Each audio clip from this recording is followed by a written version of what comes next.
The views expressed and the opinions given by the individual host and their guests do not necessarily reflect those of Para X, its affiliates, or its sponsors. I'm horror author T. Fox Dunham. And I'm horror author and filmmaker Phil Thomas. And tonight we're asking you, what are you afraid of?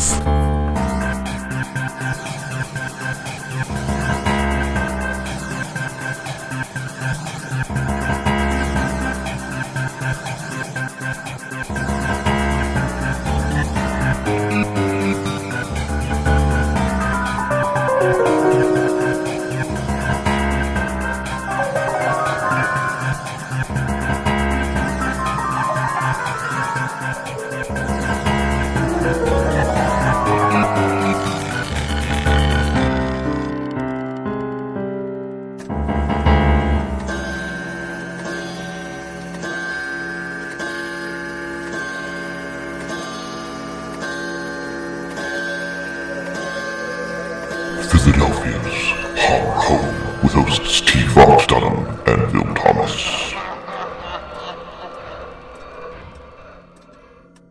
Phil. Fox. War. War. What is it good for? Ghosts of War, what is it good for? Absolutely nothing. Say it again. Nothing. Ha! Huh. How are you? I'm doing good. How are you doing? It's a beautiful day. This is actually one of the nicest days we've had in a very long time. I know, it's been raining non-stop. I know. It's like we were living on Venus. Yeah. London, England, right? Remember that Ray Bradbury story? Did you read Ray Bradbury when you were Yeah. Illustrated Man? Oh, yeah. Uh-huh. You did the story about the kid on Venus who they had one day of sunshine. Oh, God. And I don't remember the kids that locked one. her in the closet. Yeah, it was like it rained all the other days of the year. Oh, wow. Yeah. I have a collection of his, October Country. Oh, love the October Country. Yeah, it's a good one, yeah. He taught me dark fiction. I don't believe... Oh, did he? Yeah, he Oh, did. he's I mean, great. not personally. I didn't No. either or anything. He was your personal mentor, He right? was. Ray Bradbury. Yeah, he. I'm trying to remember the. Oh God, is that story in that collection? I'm trying to remember if it's actually in there. The one you just mentioned. The Illustrated Man. Yeah, It was in the Illustrated Man, yeah. Is it in the October Country? No. No. Okay. No, it was a whole different... That might be why I never read it. I read some stuff of his years ago, and then I just bought this book recently, like 6 months ago. Oh, the October Country is a beautiful... It is. Beautiful book. It's really great. He writes such beautiful dark fiction. What's the other one he did? The Halloween Tree? The Halloween Tree, which was all about the different ways Halloween is celebrated. Yeah. Remember? And they did a cartoon. Oh, with right. Leonard Nimoy as the Mr. Whatever his name was, Right. the old guy Right. who was taking on the kids. And It was just nasty every day. And Right, it this really is was. this is breath of fresh air. yeah. Literally. Yeah. Well, and we can record episode 47 today. Yeah. Ghosts of War. Ghosts of War. Based on Memorial Day. Yeah. We just had Memorial Day. We did. Did you have fun? I had a good time. Mhm. Did some. Went to a cookout Mhm. at my cousin's place. Went to a pool party. Mhm. Another day. It was my other cousin's birthday actually. Okay. So I went to a pool party and I had some beers over the weekend. Yeah. I was trying to get that new Magic hat, Steel in Time. Mhm. It's not new, I'm sorry, but it comes out every summer, Mhm. and I couldn't find it anywhere. I don't know. I hope they didn't discontinue it. Well, it's magic. Yeah. Yes, abracadabra. Everyone's got number 9. Number Magic hat 9. number 9, but no. So what would you do? Would you? Well, hung out, went down to the park, fished for a bit. Nice. Did some homework, did some writing, and went out to dinner a couple of times. It was a nice couple of days. What'd you write? Working on a new short story, a horror crime fiction story. Oh, very cool. Yeah, about a guy who he's clipped by his boss. Okay. He's a wise guy. He's one of these wise guys. Forget about it. He's a Right, wise guy. right. And his boss had him clipped because he thinks he's a rat. Right. He's got his own radio station, RAT. Nice. Oh, R-A-T. I like that. But the thing is, he wakes up with a shotgun blast in his back and he's undead. Mm. So he's this zombie. Well, he's an intelligent zombie and he's out for revenge. He wants to know who cursed him. Oh, I like that. So he comes gunning for revenge. Oh, Gunner for Revenge. Yeah. Nice. I like the sound of that. It was a fun one. I definitely want to read that. Yeah. Yeah, thank you. It'll come out. We'll get it together and Yeah. And speaking of the nice weather coming, we'll definitely do some golfing. Definitely, yeah. That's what we do. Golfing. Did you hear about Tiger Woods? Yes, I did. Okay. Yeah. with his, well, they said DUI arrest, but Right. he apparently, I don't know if you, did you actually watch the arrest video, the dashboard cam? I did not. I watched it on YouTube. It's like an hour and a half long. What a shame. Yeah, I didn't watch the whole thing, but I skipped around, Mm-hmm. and yeah, whatever it was, he was definitely whacked out of his mind. Like, but he apparently wasn't scary. drinking. Yeah. He wasn't drinking though. He was, I think, had a bad reaction to prescription medications. It does happen. Yeah, he just was really completely out of it. Like he didn't even know his own name. All right, the Tiger Woods video. Find it on YouTube. Yeah. So we got some good ghost stories, Oh yeah. drawn from different wars. We've got one from World War one from the American Civil War, and one from the Revolutionary War of America. All right, and we're doing this in celebration of Memorial Day. We are indeed. Yeah. War gives us a lot of ghosts. As a result of many battles, Gettysburg, Right. you know, we get haunted battlegrounds because of these battles and these wars. So let's take you to our first ghost story.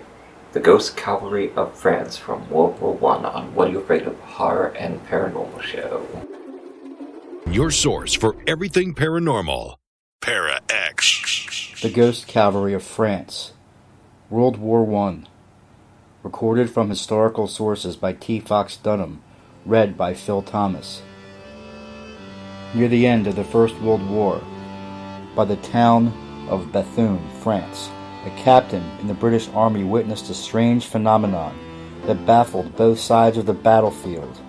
The British forces had been driven to collapse during the War of Attrition. They suffered heavy casualties at this point in the conflict and had no reserves left. The fields of France had been pulverized and slashed by trenches. Though the Americans had joined the war by 1917, this area would not receive reinforcements for some time, and the Germans threatened to isolate them and destroy. Finally, the Germans had broken through the lines, driving back the Allied forces into Bethune with shell fire from their heavy guns. The armies of the Kaiser were finally on their way to Paris. In their desperation, the British turned to prayer and summoned strength from a legend that had begun in 1914 when astral beings appeared in the sky known as the Angels of Mons in Belgium. Suddenly, the German guns changed their targets.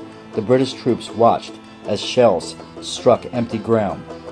Believing the enemy had gone insane, a Captain Whitewick went down to the canal to investigate and could find no British troops.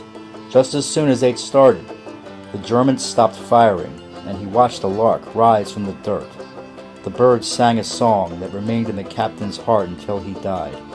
Fritz is retiring, the British troops cheered. They watched a line of German troops halt on the hill. Then, to his surprise, these disciplined German troops broke and fled, dropping their gear and running like hell. The British captured a few officers, and they confessed to seeing a spectral white cavalry rise out of the ground through the smoke, all wearing white uniforms and riding white horses. They must be of some of the British forces, the German officer said. I never heard of any white uniformed cavalry with the British. Shells burst all through the spectral soldiers as they rode forward as if on parade. Machine guns fired, but nothing would stop them. The leader of the spectral cavalry rode in front of his men with golden shining hair and holding his sword in the air. At the sight of the resplendent captain, the German morale snapped and the soldiers fled, believing the hosts of heaven had come to save the British. We all like to believe that God is on our side in war, and this may have just been a myth invented by the British Empire as a propaganda weapon during a time of global war, or that old spirits of France rise to prevent a slaughter and keep the enemy from Paris. This is just one of the many ghost stories told during a time when death is so common and hope is so needed.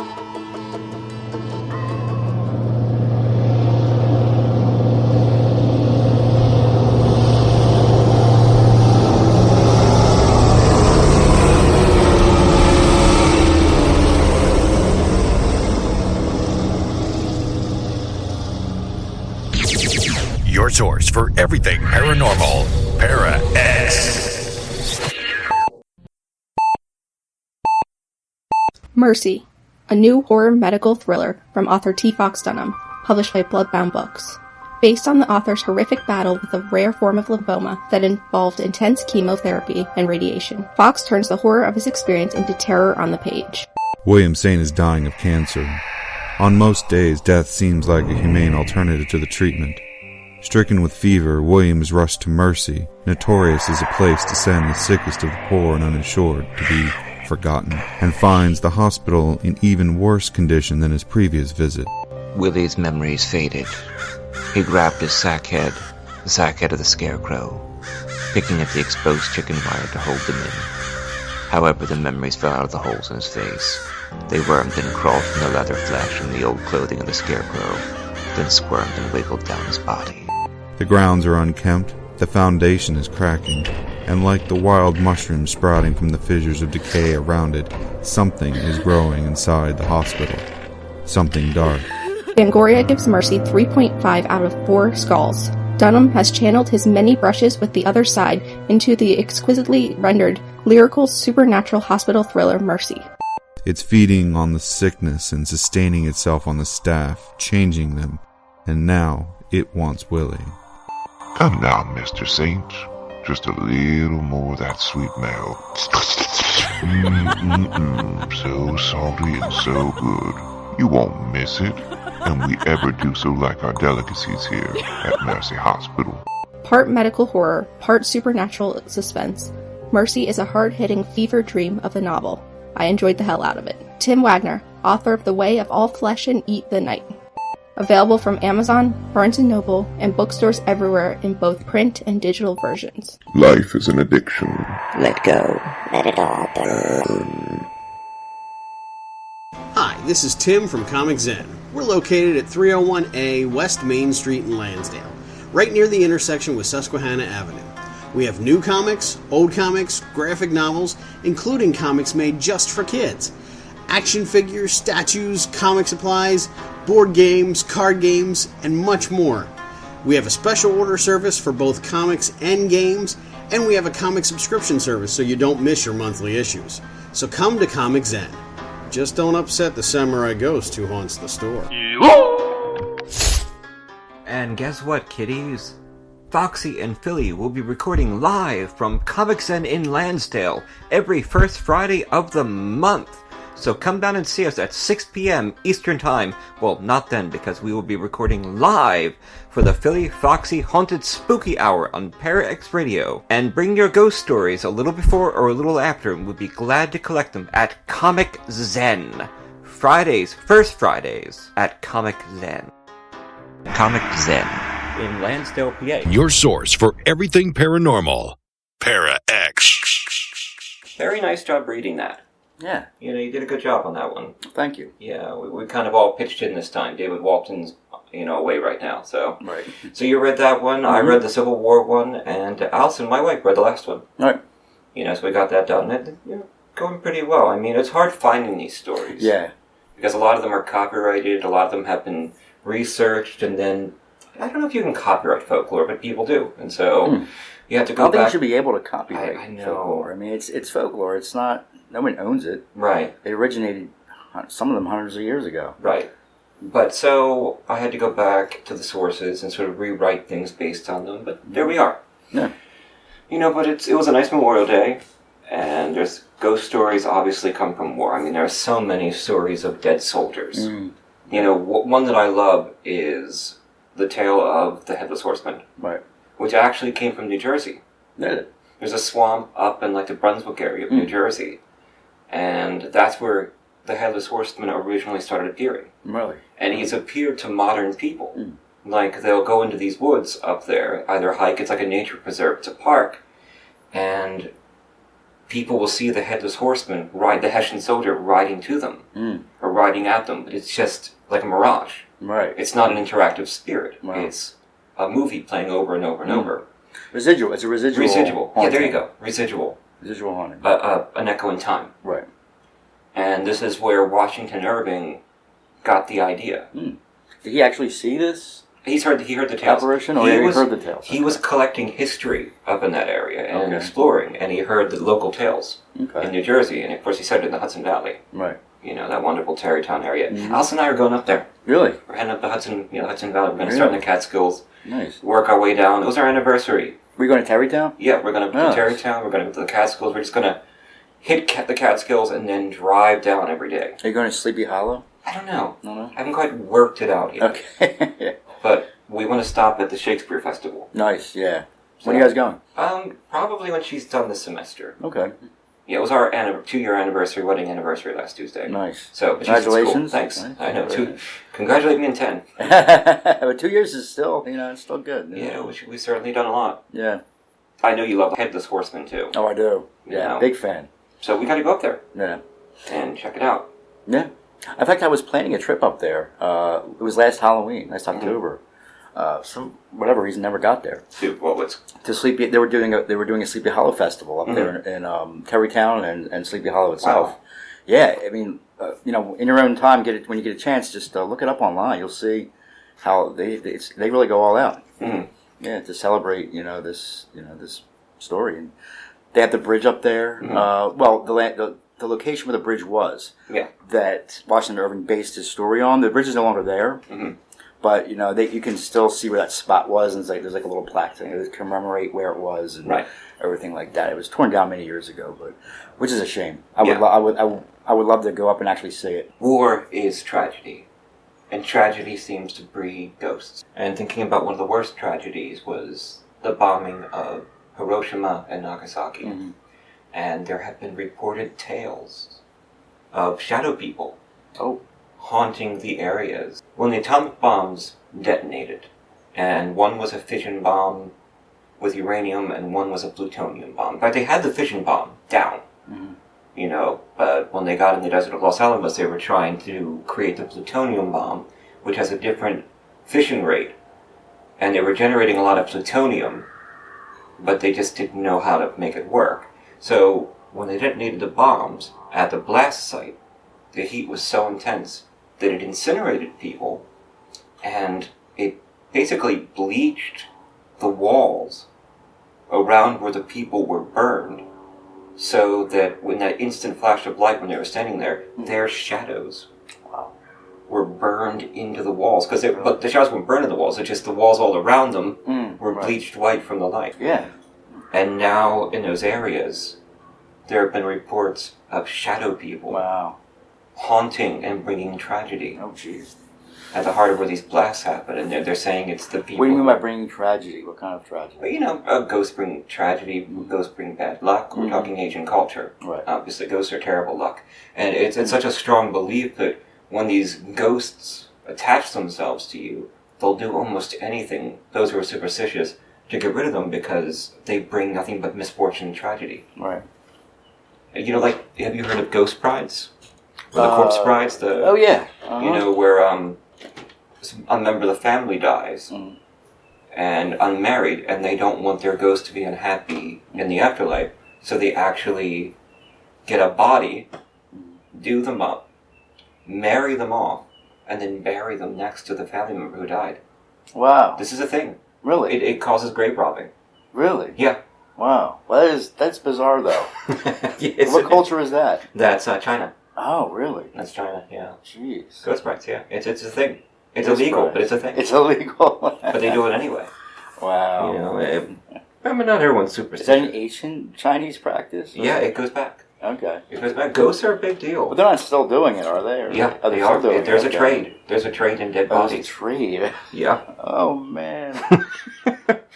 Grave robbing's always been a problem. I know. Yeah. It always has been. I don't understand why. I mean, well, there was a time when doctors can only anatomize using corpses. Mm-hmm. So medical schools would pay people to go and dig up freshly hung bodies, fresh bodies, and they'd sell them in medical schools. Unfortunately, people like Burke and Hare got a little too greedy and started getting fresh cadavers to murder. They weren't waiting. Wow. Yeah, Burke and Hare. Oh, and then a show? I don't know. It should be. Wasn't it a show? At least a movie, wasn't it a movie? Yeah, I think so. It was, yeah. You know what? It was a movie. Isn't Simon Pegg in it? I think so, yeah. Yeah. I forgot if it was a show or a movie. Yeah, Simon Pegg's in it. Yeah, Burke and Hare. It's on Netflix, I believe. I gotta check it out. Yeah. So, a lot of ghost stories happened in World War II. Yeah. Phantom planes appearing.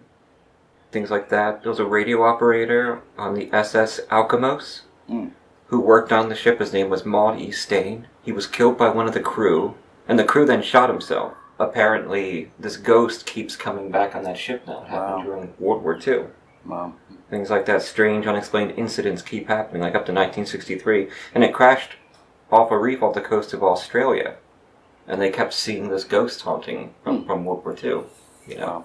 Yeah, two of my uncles were in World War II. Were they? Yeah, they were. Yeah. On my mother's side, my mom's brothers. Mm-hmm. My mom's actually not that old. They are considerably older than her. They were grown men when she was born. Right. My grandmother had 3 kids right in a row, boom, boom, boom, when she was 19, 20, 21, and then like 20 years later I had my mom. So, right. you know, she was like almost 40. So, no, but her 2 brothers, they were grown men when she was being born, and they were in World War II. The stuff they eventually told her, she said, was just really crazy. You know, he was a medic. One of them was a medic. One of them was a paratrooper. This is people dying all around them, left and right, massacres. Absolute massacre. Just, like, it's not. Yeah. Not a pretty thing. No, it's not. And they both dealt with problems later on. You know, post-traumatic stress and things like that. You know, I was studying another ghost story that's happening on the island of Saipan, where the Japanese, had taken Saipan and the U.S. wrestled control back from one of them. And there's an airport there in the islands, and there used to be bomb shelters there. And now where these bomb shelters were, these people keep seeing ghosts, and you're in the sound of rushing water and seeing shadows rush by them in the airport. And these terrible... A lot of Japanese soldiers, of course, committed suicide. Right. Seppuku. Yeah. Usually. And they told the civilians on these islands, that, like Okinawa, that when the Americans come, they're going to butcher your families, they're going to torture you, they're going to do terrible things to you. And so they convinced the locals to kill themselves. And American soldiers would sit there and film or watch locals running up to the cliff and then leaping off into the rocks below. They actually have filmed this. Wow. And it's still said you can hear the ghosts wailing from the waters below. Why would they do it, though? I mean, why would they... They believed a horrible something was coming for them. They found it better to jump to their death? Instead of enduring the eventual torture and rape and murder that would happen to them, or the enslavement. Jeez. They used to say that the Russians would keep a shotgun over the door loaded to fight off German soldiers. If the German soldiers got through, they could then use it on themselves and their family. Not in that order, of course. Right. Wow. Some terrible dark things. Well, you had a fun experience at a Philly Film Con. Yeah, I did. Tell me about it. What happened? It was Cinemug. Okay. And there was a film screening. They screened some movies from local artists. Okay. Filmmakers. And 2 of my movies were being screened. Were they? Yeah. The Following Man and The Short-Term Effect.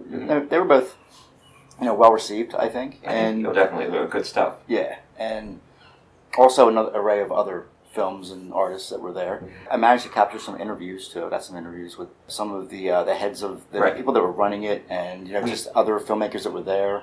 And we have those interviews today. Yeah, we're doing the first one tonight. Right, Yeah, it was a really good time. It was just a really good time. I had a blast. Yeah. I'm glad to see you, getting out there and meeting your local peers. Yeah. Getting out there. It was really a good time. We missed you. You should have came. I was not well. Oh yeah. Yeah, I did. Yeah. Where was it at exactly? It was Broad and Tasker. Okay. Philadelphia. Okay. Right on the corner there. Right. Yeah. Nice little place. They have a really cool video selection. DVDs. It's a video store basically that sells coffee. That's what it is. It's a dying. It's like an indie. It's a dying art, but they're trying to resurrect it. Right. Because everyone just goes on Netflix now or whatever. Like you can actually go there and rent. And this is all not all, but a lot of it's rare and hard to find movies, underground stuff, that you wouldn't be able to get anywhere else. And you rent it for a fee, just like the old Blockbuster formula. And you watch it and take it back, And they have coffee and Danish and pastries and things like that they sell. Videos and books going Videos and books. Dinosaur. Yeah. Hopefully bookstores won't go out. There's none left except Barnes & Noble. Right. Except for some smaller local businesses we've been involved with, actually. But as far as the Borders and the B. Daltons, they're all pretty much gone, right? Yeah, they pretty much are done. Borders is done. Barnes & Noble is holding on, Jeez. Borders. When Borders went out, I was actually very upset because I used to go there all the time. Right. A lot of us do. I switched going from there. That's when I started going to Barnes & Noble. We go up there, right. Yeah. I hope Barnes doesn't fold because that would really Terrible. We'll see what happens. It's changing the whole field. I know. It really is. We're going to be at Comic Zen tomorrow. Yes, we are. For our live Philly Foxy Haunted Spooky Hour on Para X Radio, which has a new website, and you can find a link on our Twitter and stuff to go over to Para X Radio, and you can hear us live at 6 p.m. Eastern tomorrow. Philly Foxy Haunted Spooky Hour. Haunted Spooky Hour. What is it good for? Yeah. It'll be fun, and maybe we'll have some guests on. You never know what's going to happen. You know, we could be haunted right there. We could be. At Comic Zen in Lansdale. That comic book store could be haunted. We don't know it. Yeah, or we're gonna haunt it. We're gonna gonna bring haunt something it, there. Yeah, you never know. Following us around. Yeah. You know, and it's gonna be a fun time. Oh yeah. Yeah, First Friday's always nice for that to go up. And it's live. You know? It is live. Yes, you never know what's gonna happen. That's the interesting part about it. It's live. Mm-hmm. So we talk a lot in that one. We use less material. And right. Kind of talk to our Para X fans. So, but you know, you can only really hear it live on Para X. We don't put them out on the podcast. Right. I might do like a best of thing. Right. But it's not as well put together as these shows. Yeah. It's a live thing. Right, and you're sitting there playing everything as you go. Yeah. That's how it goes. Yeah, it's live. So it's harder to, everything's done on the fly. It's harder to, Right. We don't have time. It's like a live play as opposed to a recorded movie. Yeah. You can always yell cut, in a and that's movie what we do. and edit it together. Yeah. But it's fun. But it's fun. Yeah, it is fun. Yeah. Getting ready some live things in the future we'll be doing. Something very exciting coming up at Fort Mifflin in September. Oh, can't wait. Well, we got your film interview from Cinemug. Right. And then Mark Nesbitt, the incredible historian of Gettysburg, gave us permission to read some of his work. Mm-hmm. So we've got an American Civil War ghost thing that I read coming up next. And then I'm doing my story from Grey Matter Press, because Grey Matter Press was so kind to help us out to do that reading event that we just did for last episode, called Die Musik der Teufel. And it's set during World War II and modern times, about a mad Nazi doctor who discovers a musical concerto that can reverse aging at a cost, and it creates monsters. Ooh. So we've got part one of that coming up tonight. It was in Savage Beasts from Grey Matter Press. Right. So this is Mark Nesbitt's research in Gettysburg, and then we'll be back on What Are You Afraid Of? Horror and Paranormal Show at www.whatareyoufraidofpodcast.com on Para X Radio at 9 p.m. Eastern Time on Friday nights, and sometimes at 6 for the live Philly Foxy Haunted Hour. Spooky Hour. The Spooky Hour. Talk about Spooky Hour.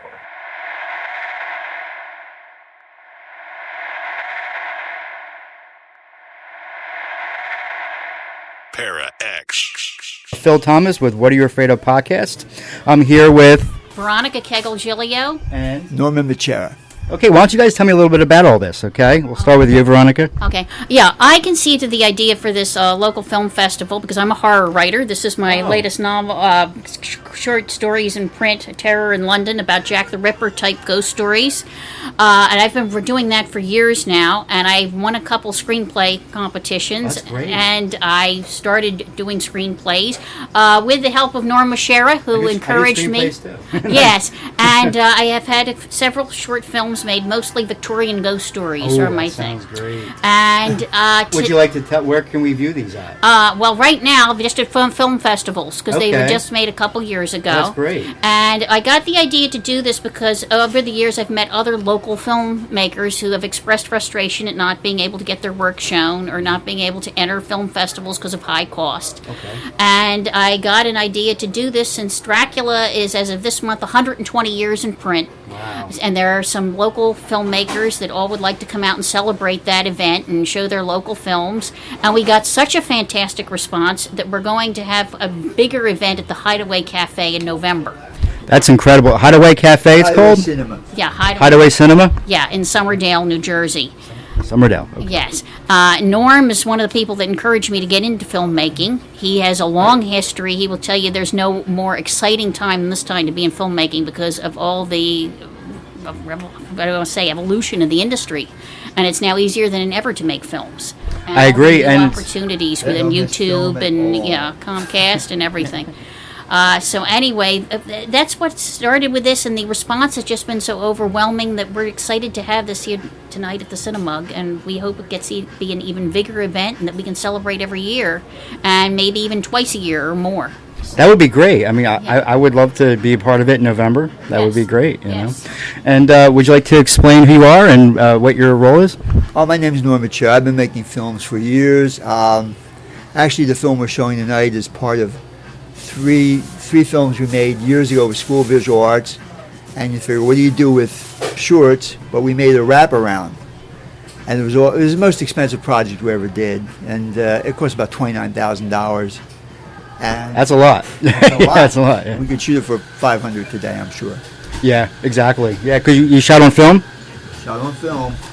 And so we made this compilation. We did a wraparound. In fact, we shot everything in the beautiful Lansdowne Theater. It was closed and it was eerie. And the film was bad. And we had to go out and shoot the rest of it at the Roxy. Reshoot at the Roxy. That's always rough when it comes out. And yeah, you had to do reshoots and things like that. Especially when you're shooting on film, it's tough. And I reiterate, I do not miss film at all. I agree. Now that the technology is allowing us, we have films we shot. We're going to release Lunacidal, which has won 2 awards at the Horror Film Festival. Which horror film festival? Terror Film Festival. Yeah. Which one is that? Which film festival? Festival? In Philly. It was here in Philly. Philadelphia. It's now online. It used to be down at the Ethical Society in Rittenhouse Square. And near where the original manuscript of Dracula is at the Rosenbach, believe it or not. That's incredible. Yeah. And but anyway, that used to be there every year. Now it's gone online. And that was where I first met Norm. That's where I met a lot of local filmmakers. It's a great event, as far as learning, as far as meeting other filmmakers, as far as just finding out about new updates in this genre and the industry and where it's headed. I mean, it was a great event. And I wish there were more film festivals so that more people could, get involved and more people could come out and enjoy this genre, because this genre has expanded a lot over the last 50 years, really. It really has. I completely agree with you, yes. Yeah. And we are here at Cinemug, and I think it's going to be a great night. I think so, too. I really do. Do you have anything else you want to add? No, I'm excited about the turnout. I'm excited that you're here, and I'm happy that we got interviewed, and I'm just hoping that everybody enjoys the movie lineup for tonight.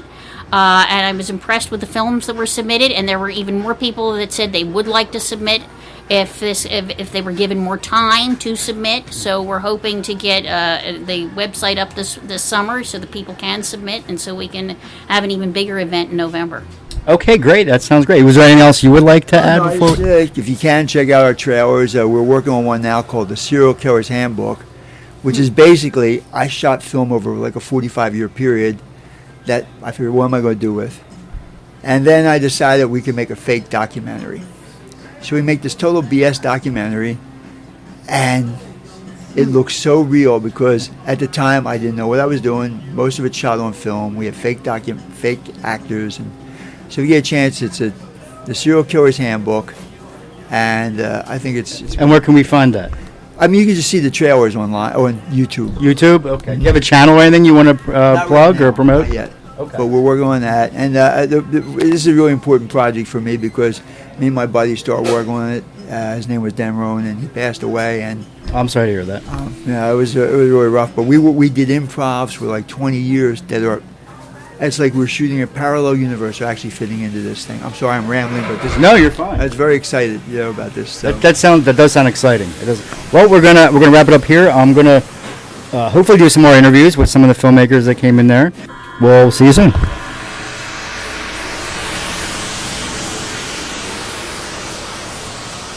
Your source for everything paranormal.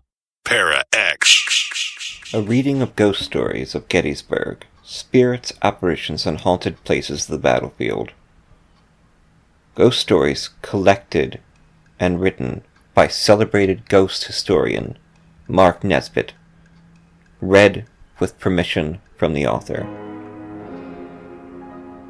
Gettysburg is reoccupied by the enemy. Besides the things we have heard and seen, recounts most horrid sights seen by the watch, graves have yawned and yielded up their dead, and ghosts did shriek and squeal about the streets, from William Shakespeare's Julius Caesar. Once the fighting on the first day had subsided, and Union troops had driven to the high ground south of the town of Gettysburg proper, the Confederates occupied the small crossroads village and wandered the streets of this northern town with impunity.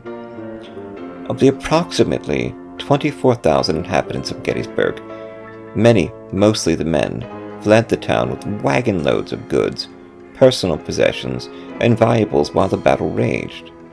A fairly large number of the women remained, warfare being the noble thing it was back then, and non-combatants excluded from the danger, and hid in basements prepared to watch over the family possessions which could not be removed further north. Yet even with the thousands of armed troops meandering through the town, the Confederates, who had seen many of their towns in the south looted and burned, refrained from the wholesale destruction. This was due, in part, to the issuing of an order forbidding looting or damaging private properties in the northern cities during the invasion of the summer of 1863. The order was issued by that great and good man, General Robert E. Lee of Virginia.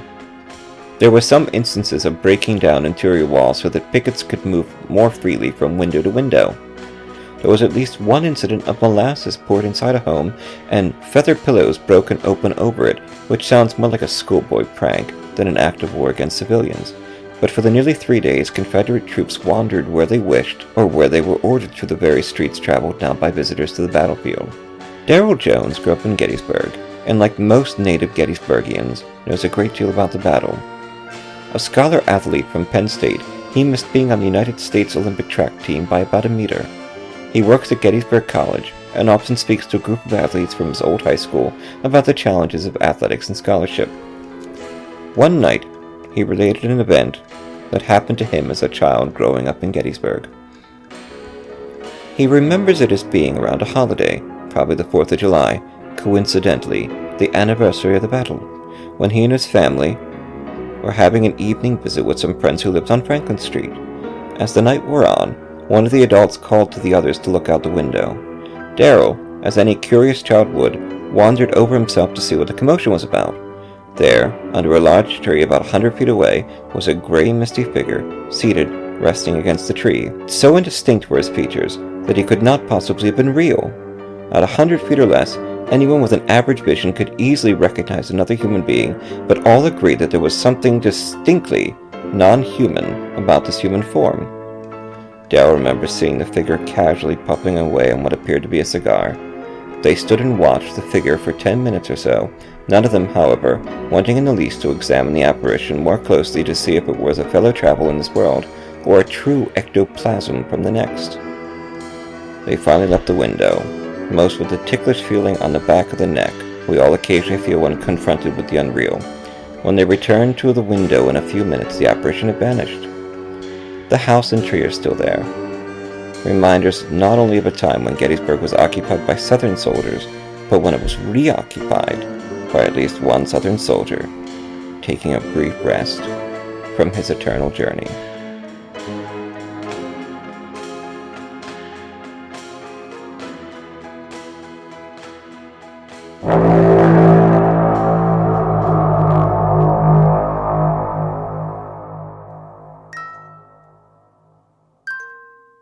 We've all experienced messages from beyond the silver veil, whether we want to admit it or not. Some people take no notice, ignoring these outreaches. Others embrace them, seeing them as evidence of an expanded universe. Whether these stories frighten or comfort, we are reassured. The mission of What Are You Afraid Of? Horror and Paranormal Show is to explore the dark side through paranormal investigation, folklore, and the arts. The show is an audio magazine. We share true ghost stories, dark fiction, interviews with ghost hunters and indie authors, filmmakers, artists, and musicians. We discuss industry issues and offer support. We have a unique and varied theme that creates a show unlike others. Our weekly show is featured on all major podcast services, including iHeartRadio, iTunes, and YouTube. We are a part of ParaX Radio. We need your true ghost experiences, so write them down in an email, preferably under 2,000 words, which comes to about 3 or 4 typed pages, and send them to whatareyouafraidof117@gmail.com. Please don't attach them as a file. And don't worry about trying to write like Charles Dickens. Just tell us your story as if you were telling a friend. And if you're not sure if it's actually a ghost story or not, but it's still weird, send it anyway. Also send us your photos, EVPs, recipes, your thoughts, and any artwork. Check out our website at www.whatareyoufraidofpodcast.com for our ghost story archives, articles, photos, and expanded material. And you can buy t-shirts, mugs, laptop covers, and animals apparently with our logo on it. Follow us at Twitter at PFWhatAfraidOf. That's PFWhatAfraidOf. You cannot escape the darkness, so explore it with us now at What are you afraid of?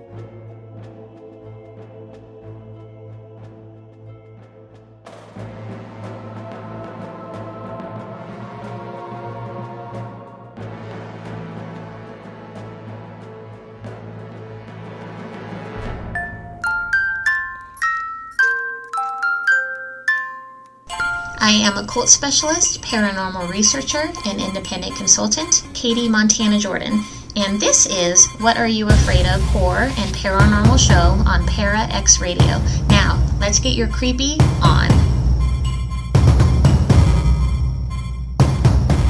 Para X. Very good job, Fox. Thank you. Yeah. Thank you. It's a pleasure to read his work. Yeah, it really is. I've had a fascination with Mark Nesbitt for about 20 years now. Well, I just talked to them. Right. And we were talking about going out there in October and sitting down with them and doing a show out there. Yeah, that would be great. Yeah, so I think it's going to happen. That would be really fun. We'll sit down. And my dad and I went out there to Gettysburg. It was my first real trip out there. You know, back in the, I think it was like 96, 97, about 20 years ago. Wow. My dad was really into history. I was always fascinated with ghosts. So what I did was, you know, when I got there, I had no idea that all this haunted stuff was there. No idea, no clue. It is haunted. I had no clue. I was going there, I was expecting this big historical thing, and all this. I walked through these bookstores, all these like ghost books, and I immediately bought Ghosts of Gettysburg Volume 1 and 2. I still remember how they looked. It was the first volume was maroon, the second was blue, and that's Mark Nesbitt. And it was Mark Nesbitt. Yeah. Yeah, and I remember sitting in the hotel room. This is 96, 97, and sitting there reading them. My dad's like, why are you wasting your time reading these ghost books? He's like, we're supposed to be here to enjoy the history of Gettysburg, and you're wasting your time with these whatever. But anyway, that was my first introduction to Mark Nesbitt 20 years ago. So I just wanted to mention that. Let's go out and meet him. Yeah, let's do it. Go out and sit down with him. Yeah. You know, he's been great with us so far, and we'll take the ghost tour to be fun. Yeah, so after I got my ghost thing out of my system, then, you know, me and him actually did really enjoy ourselves. Gettysburg is wonderful. We toured the battlefield, and, you know, he loved history, and I do too. You know, I love both, ghosts and history. And then Gettysburg is the capital of both. It is. You know what? You got the double whammy there. And check out the website for a link to their shop and their ghost tours and their books. Mark Nesbitt. It's just he's Mr. Gettysburg Ghosts. He is. Ghosts of Gettysburg. I agree. Well, we should talk about the Prophets of Wormwood. Yeah. Which we've just playing commercial for tonight. Recorded. The Wormwood Prophet Society. That's what it. Yeah. Right. I got a story coming out in it. You have a story coming out. I gave them some reprints. Right. It's an anthology. It's coming out June 30th. Correct. Rogue Planet Press. Rogue Planet Press. An imprint of Horrified. Right. It's a smaller publisher. I mean, but they're the pulp industry. You know what I mean? I mean, someone's got to do the $5 anthologies. Someone's got to do the cheap books that the kids buy. Yeah. And you know they get a lot of flack, but they're taking up that niche in publishing. Obviously, they're not publishing Stephen King.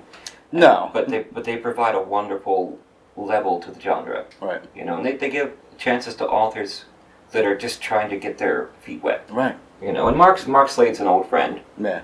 So I had to give him some reprints. Baby Bub is in there. Something for Something is in there. Those are my two stories. Nice. So Very cool. In there. I have a story in there. It's Redwood Dolly. Right. Yeah. Right. Great story. Remember that one? Yeah. Yeah. It's a fairly long short story, actually. It's yeah. I think it's like 8,000 words or something. It's pretty long. Yeah. Oh, I wanted to mention Bloodbound Books is doing their Dead on Arrival 3. I'm in that one with a story I did called The Brokenhearted, about a dating service algorithm that makes you so happy that after 10 years something snaps in you and you try to kill your partner. You go crazy. And it all happens around the same time because everyone around the world uses this service because it works so well. This magical algorithm, this pothead comes up with in his dorm room and makes $1 billion. And then all around the same time, 10 years later, just one of them snaps and tries to kill the other one, and it happens all around the world. So it's like an apocalyptic situation. Right. Whole governments have been wiped out because of this thing. Everyone's trying to kill their mates. And he's on trial for war crimes or crimes against humanity for this thing that he created. Right. It's a fun story. And Dead on Arrival, they've got some great authors in it. I mean, we'll have links up on the website where you can get this book. It's a very gory book. You'd like this one. Yeah. You'd like this one. Yeah. It's coming out. Sounds like I would. Bloodbound Books. Jack Ketchum has a story in it. Right, wonderful. Yeah, at the end. So that'll be out. Well, the neighbors are doing yard work, so we should probably close this up. Yeah, the weird whacker's going. So that's a ghost. That's a ghost weed whacker. It's a ghost weed whacker. Yes. But we're going to close out the show tonight with a reading that Die Musik der Teufel from Grey Matter Press that I wrote, published in Savage Beasts Part 1 will be on tonight. Then we've got The Phantom Army of Downing Creek, a revolutionary ghost story set like in the South. Right. That my wife read it. What'd you think? Oh, she was interested. She did a nice job. And yeah. She always doing little stories. She doesn't like the long ones. Right. Yeah.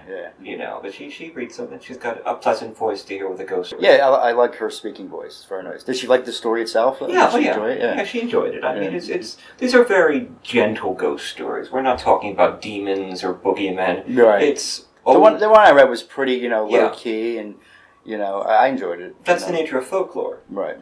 I mean, but again, we'll be at Comics End tomorrow.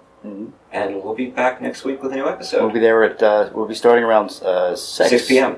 6 to about 7, correct? 6 to 7, that's our time slot. Live on ParaX Radio. And check us out at the website at www.whatareyoufraidofpodcast.com for our ghost story archive.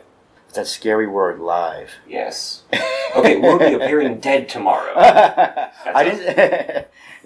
no, we'll be... Well, I'm saying, when it's live. It's not pre-recorded. Anything can happen. Well, Phil, this has been fun. It's been very fun. Episode 47, Ghosts of War. I believe it's 47. Wow. Yeah. 47, Ghosts of War. And we'll see you at 48. I'm Foxy. I'm Philly. And we'll see you soon. Your source for everything paranormal. ParaX. Die Musik der Teufel by T. Fox Dunham. From Savage Beasts, from Grey Matter Press. Read by T. Fox Dunham, who is in no way German, so I apologize now.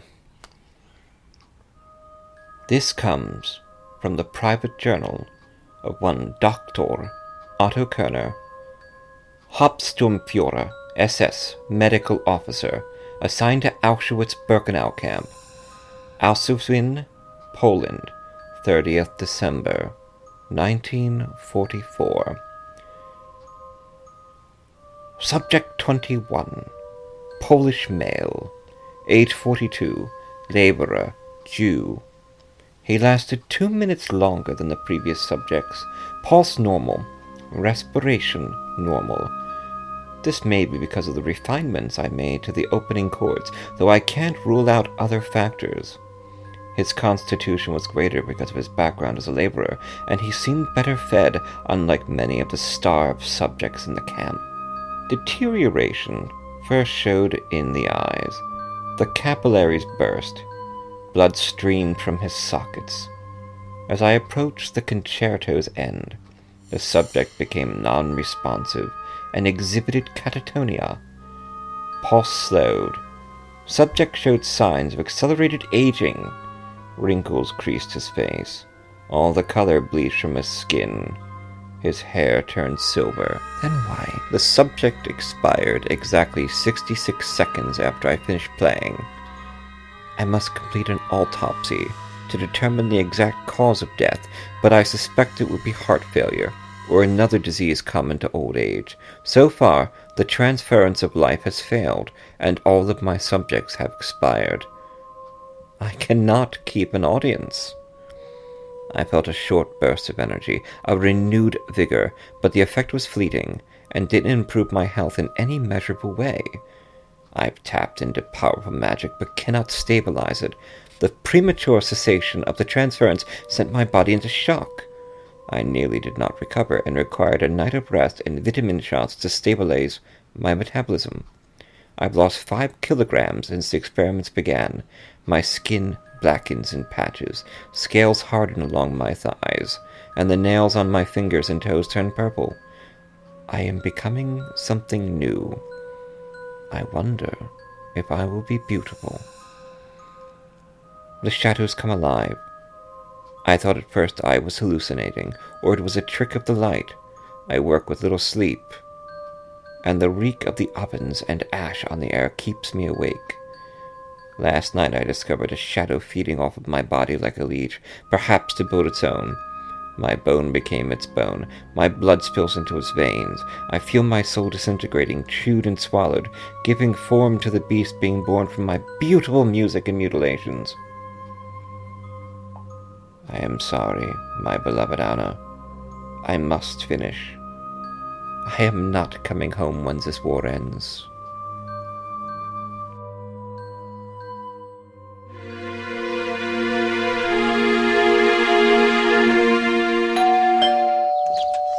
Yes? Oh, hi. My name is Hannah Bay. From the Gazette Times. The newspaper. You called us, remember? Ah, yes, of course. Come inside, please. My name is Ordell Seether. I run this organization. Yes, so you've said on the phone. A secret organization that has controlled all media and manipulated all history for more than 100 years. Look, I'm not big into conspiracy theories, so I'm having a hard time believing your claims. And what claims were they? Well, you said that you are a part of an organization calling themselves Wormwood Prophets Society, and you worship a godlike creature that has been slowly taking over humanity. I said that? I do not believe I would say such a thing. Look, you called me, mister. You made these crazy accusations. I have you on tape claiming you helped spin history. That you helped Hitler in World War II, the same time helping the Allies. I think it's baloney, but my editor sent me out here anyway. Yes, I believe you are right. I did say those things. You said you have proof that God exists. Yes, I do. If you would step this way. What the hell is that thing? Drink in his beauty. Marvel at his intelligence. Why is he in a tank of water? Listen to the stories he spins.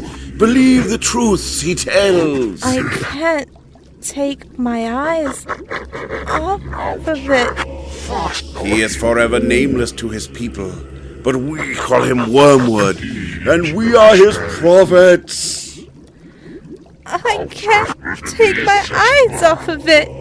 Wormwood Prophet Society features stories by Mark Slade, Jason Norton, T. Fox Dunham, K.E. Moore, Phil Thomas, and D.W. Gillespie, with art by Chris L. Burke. This strange and bizarre anthology is published by Rogue Planet Press and can be found on Lulu.com and other outlets that sell books.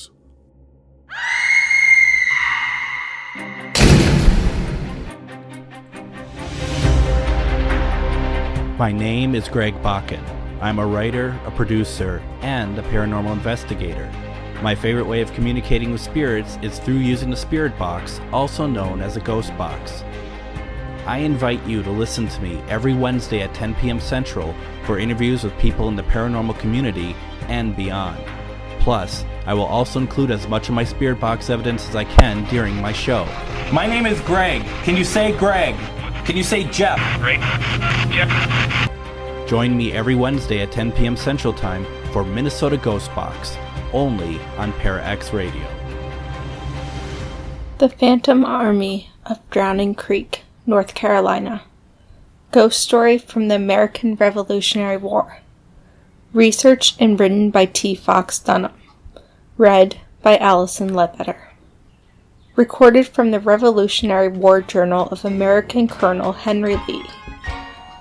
In 1781, Lee's ragtag American soldiers played a vital part in the battle under the command of General Nathanael Greene against the English General Cornwallis. It may have been the turning point of the War for Freedom in America, as the American forces forced Cornwallis into retreat, inflicting heavy casualties. Henry Lee's unit was then dispatched to attack Cornwallis's rear guard, and Lee camped in the wilderness along Drowning Creek in North Carolina. In the middle of the night, the guarding pickets around the camped company reported strange noises, the sound of a body of men moving from the swamps toward the camp.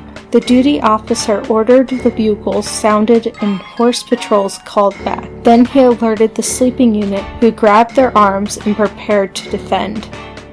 A sentry reported he'd heard enemy horsemen in the marshes and fired into the darkness when they refused to identify themselves.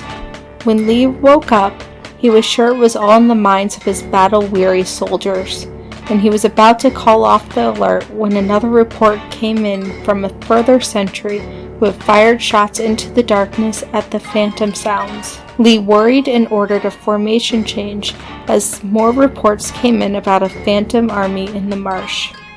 For the rest of the night, the army waited to be attacked, watching the darkness. In the morning by daylight, they searched for sign of the mysterious army who had haunted them in the night, yet they could find no evidence. An army like this leaves an impression, yet all they found were the tracks of wolves.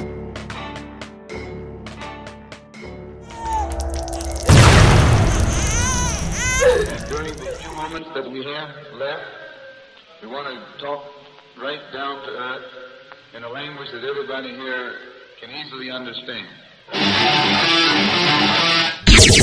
Your source for everything paranormal, Para-X.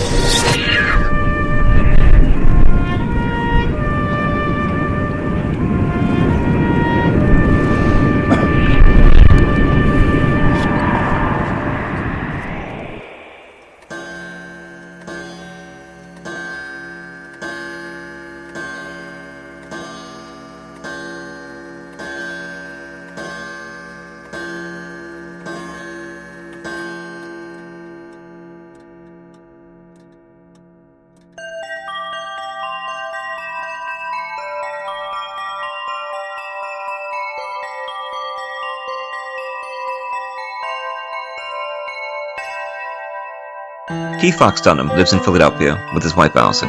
He's a lymphoma survivor, cancer patient, modern bard and historian. His first book, The Street Martyr, was published by Gutter Book, a major motion picture based on the book is being produced by Throughline Films. Destroying the Tangible Illusion of Reality or Searching for Andy Kaufman, a book about what it's like to be dying of cancer, was recently released from Perpetual Motion Machine Publishing, and Fox has a story in the Stargate anthology, Points of Origin, from MGM and Fandemonium Books. Mercy was recently released by Bloodbound Books. Fox is an active member of the Harvard Association. He's been published in hundreds of short stories and articles, and his motto is Wrecking Civilization, one story at a time. Phil Thomas resides in the suburbs of Philadelphia and is an author and filmmaker. His screenplays have been produced into feature films such as False Face and Always from Darkness that are available in major retailers such as Best Buy and Target, as well as availability on Netflix and Amazon On Demand.